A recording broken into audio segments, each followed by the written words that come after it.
ajang pertandingan Indonesia melawan Australia di babak 16 besar Piala Asia, di mana saat itu Indonesia kalah.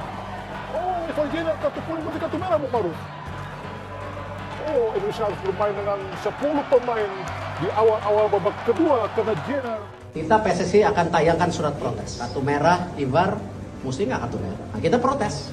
Tapi jangan sampai game ini merusak fokus kalian. Dan kalian lihat seluruh rakyat Indonesia itu lihat netizen, sosial media, semua sama kita. Kita belum selesai, masih ada 2 tahun. Dan kita harus fight. Itulah kita. Setuju? Setuju. Hello everybody in Indonesia to send you a short message, even though I'm not there with you physically, I'm there with you with all my heart. I know that Indonesia is not only a great country, but also a great footballing country, that there are, I don't know how many hundreds of millions of football fans.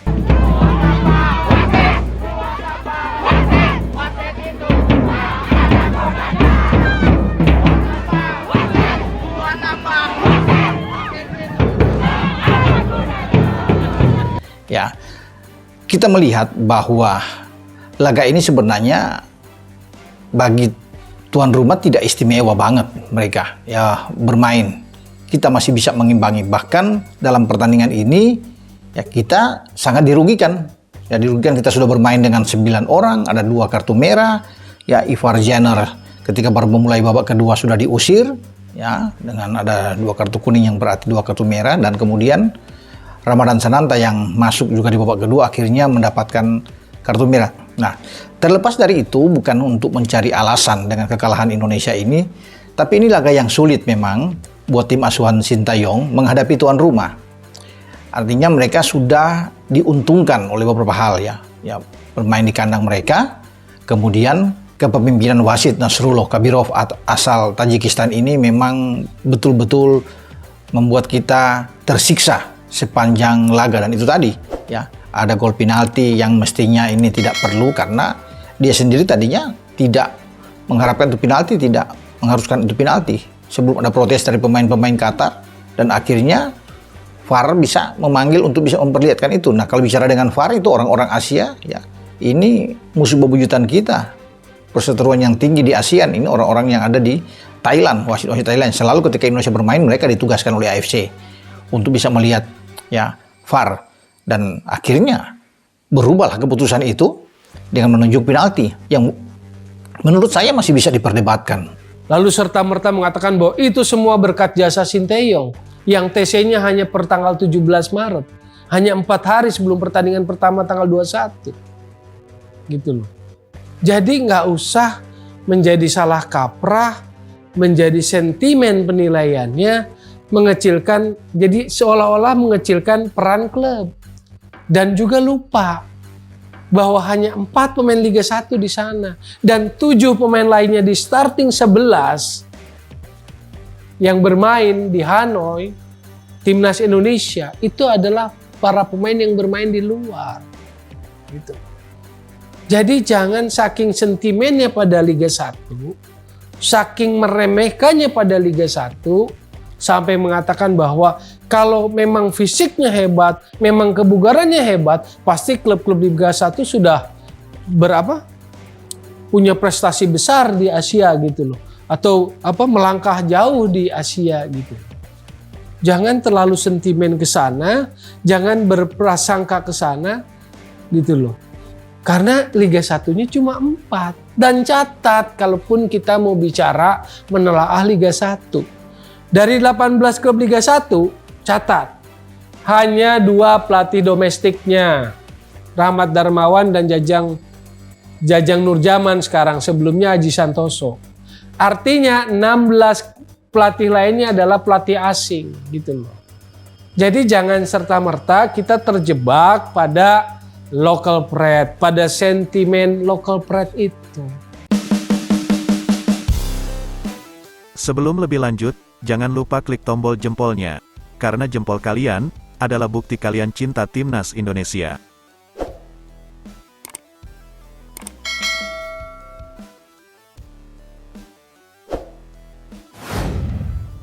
Ketum PSSI, Erick Thohir menyatakan bila pihaknya sudah melayangkan protes terkait kontroversi keputusan wasit di laga Timnas U23 Indonesia lawan Qatar, Senin, tanggal 15 April tahun 2024. Erick Thohir mengonfirmasi bila PSSI sudah melayangkan surat protes resmi ke AFC terkait kontroversi keputusan wasit di laga Timnas U23 Indonesia vs Qatar yang dinilai menguntungkan tuan rumah. Hal ini diungkap Erick Thohir di akun Instagram pribadinya. Salah satu keputusan yang diprotes adalah kartu merah Ivar Jenner yang sama sekali tak melakukan kontak fisik dengan pemain Qatar. Ini bukan akhir, kita PSSI akan layangkan surat protes, kata Erick Thohir. Kartu merah Ivar, mestinya nggak kartu merah. Kita protes, tambahnya. Meski demikian Erick mengingatkan pemain Timnas U23 Indonesia untuk tidak kehilangan fokus. Karena Garuda Muda masih punya 2 pertandingan untuk bisa lolos dari grup A.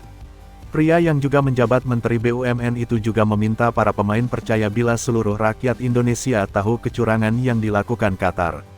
Tapi jangan sampai game ini merusak fokus kalian. Kita belum selesai, masih ada 2 game, dan kita harus fight, itulah kita. Setuju, ungkap Erick sambil memotivasi pemain. Tadi kalian ber9 fight, 11 harus bisa fight. Dan kalian lihat seluruh rakyat Indonesia itu melihat, netizen sosial media semua bersama kita. Tetapi kita masih punya 2 game, tambahnya. Kepemimpinan wasit Nasrullah Kabirov sangat dipertanyakan di laga Qatar vs Timnas U23 Indonesia. Shin Tae-yong bahkan terang-terangan menyebut sang pengadil sangat menguntungkan tuan rumah. Ya benar bahwa kita bermain di sini, di Qatar dan mereka berstatus tuan rumah, kata Shin Tae-yong. Semua pemain telah bersiap dengan baik, tapi wasit lewat keputusannya selama pertandingan. Jika Anda melihatnya ini bukanlah pertandingan sepak bola, ini adalah pertunjukan komedi, tambahnya. Menurut Shin Tae-yong keuntungan yang dimiliki Qatar lewat sang wasit sudah keterlaluan. Tentu saja Qatar punya keuntungan sebagai tuan rumah, tetapi ini keterlaluan, ujar Shin Tae-yong. Saya tidak akan banyak berkata-kata soal match ini, saya speechless. Saya pikir tidak akan bisa tidur malam ini. Bagaimanapun pertandingan sepak bola tidak bisa dimainkan seperti ini, di level AFC ini akan mempengaruhi masa depan, tambahnya. Wasit Nasrullah Kabirov jadi sasaran kekesalan netizen Indonesia usai pertandingan. Dia dinilai tidak adil dan banyak melakukan keputusan kontroversial. Salah satu keputusan wasit asal Tajikistan Nasrullah Kabirov yang dipertanyakan adalah saat memberi hadiah penalti kepada Qatar setelah menganggap Rizky Ridho melakukan pelanggaran di kotak penalti. Padahal, sebelumnya dia malah memutuskan pelanggaran dilakukan pemain Qatar kepada Ridho. Setelah melihat VAR, dia merubah keputusannya 180 derajat. Wasit Nasrullah Kabirov sangat mudah meniup peluit manakala pemain Qatar U23 terjatuh. Situasi tersebut benar-benar membuat timnas Indonesia U23 frustrasi di sisa pertandingan.